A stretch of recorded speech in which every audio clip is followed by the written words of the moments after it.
No obstacle seems too large this year for Scottie Scheffler, the world #1 with 6 wins on the PGA Tour, including the Masters, plus his gold medal at the Paris Olympics. This week, however, he is in the mountains of Colorado. The BMW Championship, the PGA Tour's second event of the FedEx Cup playoffs, will be played in thin air at a tour record 8,130 yards long at Castle Pines Golf Club in Castle Rock. Shots figure to travel farther this week than at a more typical altitude on tour. The Castle Rock course will have 400 feet of elevation change. Scheffler and his caddy, Ted Scott, are doing a lot of math this week to prepare for the event. Variables can include the time of day or how long the ball is in the air. Uphill shots are likely to spend less time in the air, while downhill shots will be affected by a larger percentage.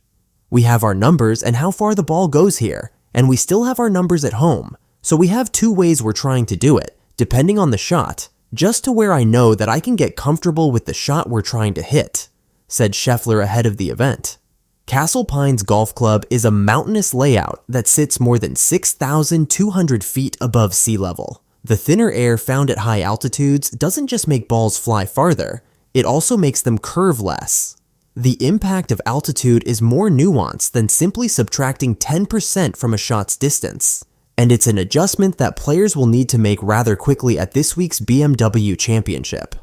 As altitude increases, air density decreases. That's why Castle Pines will measure a record 8,130 yards this week.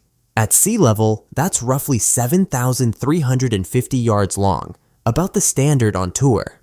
The 659-yard par 5 opening hole would play just under 600 yards at sea level. Each player has a unique game, and it becomes a complex equation to accurately assess each shot. For high ball hitters, some clubs may fly upwards of 15% further, and they may average over 10% across all clubs. Pros with a low ball flight may have no clubs that average over 10%. Some players also may adjust their trajectory, opting to hit it higher in Colorado to counteract the decreased lift on the ball. The tournament tees off today at 9:25 a.m. ET.